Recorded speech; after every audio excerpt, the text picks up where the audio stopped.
तो ये मैंने सॉल्व एग्जाम्पल डिस्कस करने को कहे थे. So let's take them one by one. These are actually very easy. यदि आपने लिख के देखा होगा तो मैक्सिमम बातें आसानी से समझ में आ गई होगी. तो पहला, car is moving on a level turn of radius 45 metre if the coefficient static friction between the tyre and the road is this. Find the maximum speed, right, जिस पे वो टर्न कर सकती है. तो इन्होंने फिगर बनाने की बजाय वर्मा जी ने डिस्क्राइब किया, तो मैं फिगर बना के दिखा देता हूँ.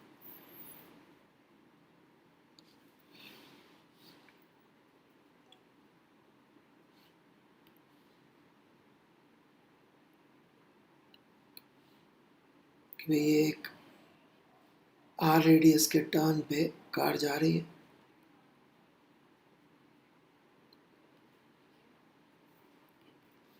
टॉप व्यू है, ग्रेविटी ऐसे लग रही है, राइट.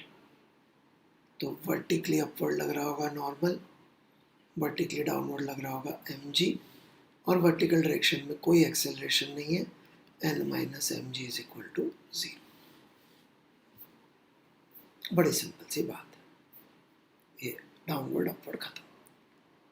अब जैसा मैंने पिछले लेक्चर में आपको समझाया था, राइट, कि फ्रिक्शन इकलौता फोर्स होता है, राइट, जो मोशन में कुछ कर सकता है, राइट. कार का मोशन एसेंशियली सिर्फ फ्रिक्शन ही चलाता है, राइट. तो ये टुवर्ड्स सेंटर एक्सेलरेशन की ज़रूरत है, तो टुवर्ड्स सेंटर ये फ्रिक्शन का फोर्स लग रहा होगा, क्योंकि सर्कल में घूमना है तो इसको चाहिए इस तरफ. Hence friction would be equal to requirement, which is mv square by r. So this is the friction required. इसकी maximum possible value कितनी है?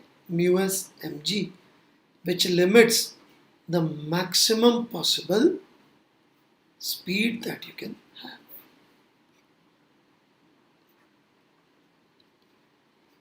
इससे ज़्यादा स्पीड से जाएंगे तो फ्रिक्शन अवेलेबल नहीं रहेगा और आप घूम नहीं पाएंगे, टर्न नहीं कर पाएंगे. टर्न नहीं कर पाएंगे तो क्या होगा?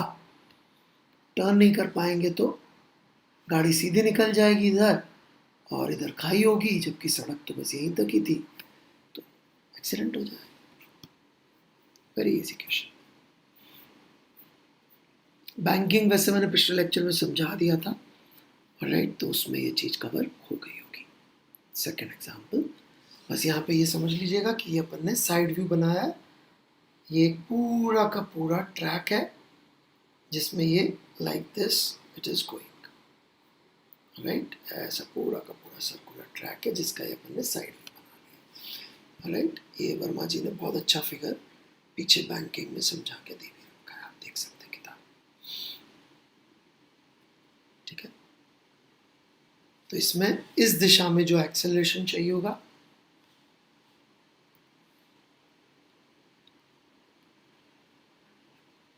ये एक्सेलरेशन जो सप्लाई होगा, राइट, ये सप्लाई करने का काम, यहाँ पर चूंकि फ्रिक्शन नहीं है तो आप देख सकते हैं n sin theta is equal to mv square by r. तीसरा बहुत डिटेल में डिस्कस हुआ था, उसमें कुछ भी नहीं था. चौथा सवाल, ठीक है, वर्मा जी ने दे दिया है कि स्प्रिंग से बांध के जो है सर्कुलर मोशन हो रहा है, तो इसमें आप और हम कुछ नहीं कर सकते. हालांकि मुझे बहुत पसंद नहीं है सवाल, तो इसमें फिगर इनको देना चाहिए था. तो स्प्रिंग से बांध रखा है, राइट. तो स्प्रिंग जो है वो यदि उसमें एक्सटेंशन हो गया है, right, L is the elongation, तो इसकी लेंथ हो गई यहाँ से यहाँ तक L0 प्लस L, और स्प्रिंग का फोर्स इस पर लग रहा होगा toward centre K into small l, और ये फोर्स क्या कर रहा होगा? सेंट्रीपिटल एक्सेलरेशन प्रोवाइड कर रहा होगा,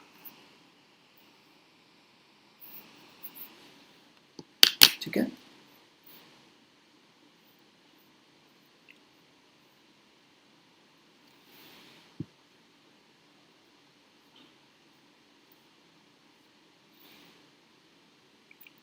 छठे सवाल को पढ़ के आपको अजीब लग सकता है, बट प्रैक्टिकली घर में भी आप चाहें तो ट्राई कर सकते हैं कि ऐसे लेकर यदि आप ऐसे तेज़ी से घुमाएंगे तो ये गिरेगा नहीं। कि कैमरे में पता नहीं मैं कितना दिखा पाऊँगा, और आप घर पर ट्राई कर सकते हैं, कोई इरेज़र हाथ में रख के ऐसे तेज़ी से घुमाएंगे तो नहीं गिरेगा।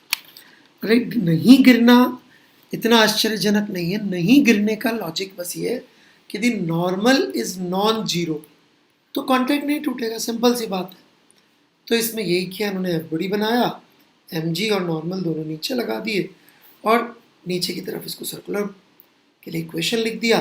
For water not to fall normal should be greater than equal to zero करके इन्होंने लिख दिया, जैसा आप यहाँ पे देख सकते हैं। और वो लिखते ही अपना काम हो गया, सॉल्व कर दिया नॉर्मल के लिए कि v जो है इससे ज़्यादा होना चाहिए। तो आप घर पे ऐसे इरेजर रख के हाथ में घुमा के लिखिएगा। कम स्पीड पे करेंगे तो गिर जाएगा, तेज स्पीड पे करेंगे तो नहीं गिरेगा। That's all. ठीक है, so that is example number 6। बाकी स्टेप्स हैं आपके सामने, जो भी स्टेप समझ में नहीं आया आप व्हाट्सएप पे लिख के पूछेंगे, खुद से अटेम्प्ट ट्राई करके पूछेंगे तभी जवाब मिलेगा। ठीक है,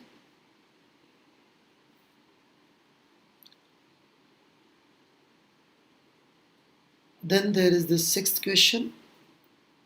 राइट, के बाद अब ये 7th है। Fighter plane is come pulling out of dive at the speed this, assuming its path to be vertical circle and its mass this, find the force by the air on it at the lowest point। अब सबसे पहले समझ लीजिए, हवाई जहाज जो है उसको चलाने वाला एक ही फोर्स है, और राइट, उठा के रखने वाला, दैट इज एयर। तो ये डाइव से पुल आउट कर रहा है, मतलब कि ये ऐसे जा रहा होगा डाइव से बाहर। तो इस पे एक तो लग रहा होगा एयर का फोर्स, पुश ऊपर की तरफ,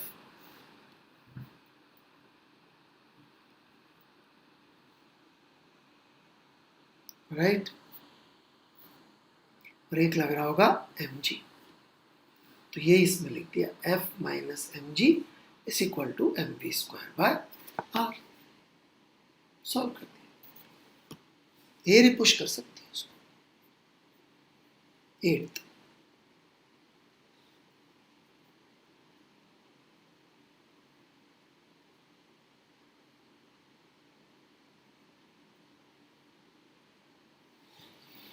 तो ये पूरा एक असेंबली ऐसे घूम रहा है। इन्होंने पूछा है कि थीटा 30 डिग्री है तो एंगुलर स्पीड कितनी है। ओके, तो इसके लिए बेसिकली आपको क्या करना पड़ेगा, एफ डी बनाना पड़ेगा, एक टेंशन, एक एम जी, ये एंगल थीटा आ जाएगा,